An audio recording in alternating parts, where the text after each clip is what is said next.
दरम्यान ठाकरे पिता पुत्र दिल्ली दौऱ्यावर होते आणि याच ठिकाणी ठाकरेंच्या आसन व्यवस्थेवरून टीका केली जाते। इंडिया आघाडीच्या बैठकीत त्यांच्या आसन व्यवस्थेवरून कोणी काय म्हटलंय पाहूयात टॉप 9 बातम्यांच्या माध्यमातून।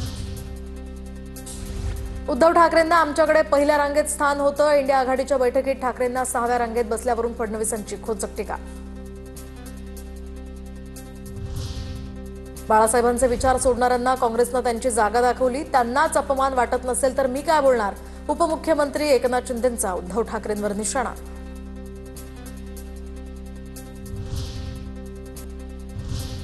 दरम्यान ठाकरे पिता पुत्र दिल्ली दौऱ्यावर होते आणि याच ठिकाणी ठाकरेंच्या आसन व्यवस्थेवरून टीका केली जाते। इंडिया आघाडीच्या बैठकीत त्यांच्या आसन व्यवस्थेवरून कोणी काय म्हटलंय पाहूयात टॉप 9 बातम्यांच्या माध्यमातून।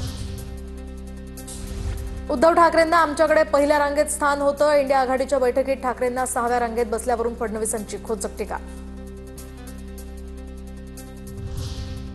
बाळासाहेबांचे विचार सोडणाऱ्यांना काँग्रेसनं त्यांची जागा दाखवली। त्यांनाच अपमान वाटत नसेल तर मी काय बोलणार। उपमुख्यमंत्री एकनाथ शिंदेंचा उद्धव ठाकरेंवर निशाणा। थिएटरमध्ये तुम्ही पहिल्या रांगेत बसता की मागच्या घरगुती वातावरणात कुणी कुठे बसायचं हा आमचा निर्णय।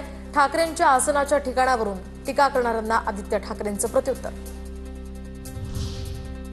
ठाकरेंच्या आसन व्यवस्थेवरून टीका करणारे भंपक लोक। स्क्रीनवरील प्रेझेंटेशन जिथून नीट दिसत होतं तिथे ठाकरे बसले होते। संजय राऊतांची प्रतिक्रिया। ठाकरेंना काँग्रेसनं 6व्या रांगेत बसवणं हा मराठी माणसांचा अपमान। ठाकरेंच्या आसन व्यवस्थेवरून आशिष शेलार यांची टीका। तर उद्धव ठाकरेंवर होणारी टीका हास्यास्पद। उद्धव ठाकरे काल सर्वात चांगल्या जागेवर बसले होते। सुप्रिया सुळेंचंही यावर उत्तर। गांजा राऊत भांडी घासे। आधी पवारांच्या घरची भांडी घासायचे, आता राहुल गांधींच्या घरची भांडी घासतायत। गांजा राऊतमुळे उद्धव ठाकरे यांची अवस्था पिंजरा चित्रपटातील मास्तरसारखी झाली आहे। खासदार नरेश म्हस्केंचा हल्ला बोल तर नरेश म्हस्के दुतोंडा गांडूळ। राऊतांचाही पलटवार।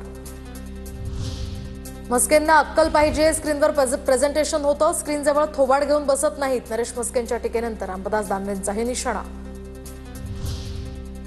आमच्या सोबत असताना ठाकरेंचं स्थान कुठे होतं। उद्धव ठाकरेंनी याचा विचार करण्याची गरज तुळजाभवानी समोर सांगतो। फडणवीसांनी उद्धव ठाकरेंना नेहमी मोठ्या भावाच्या भूमिकेतच पाहिलं। चंद्रशेखर बावनकुळेंचं वक्तव्य।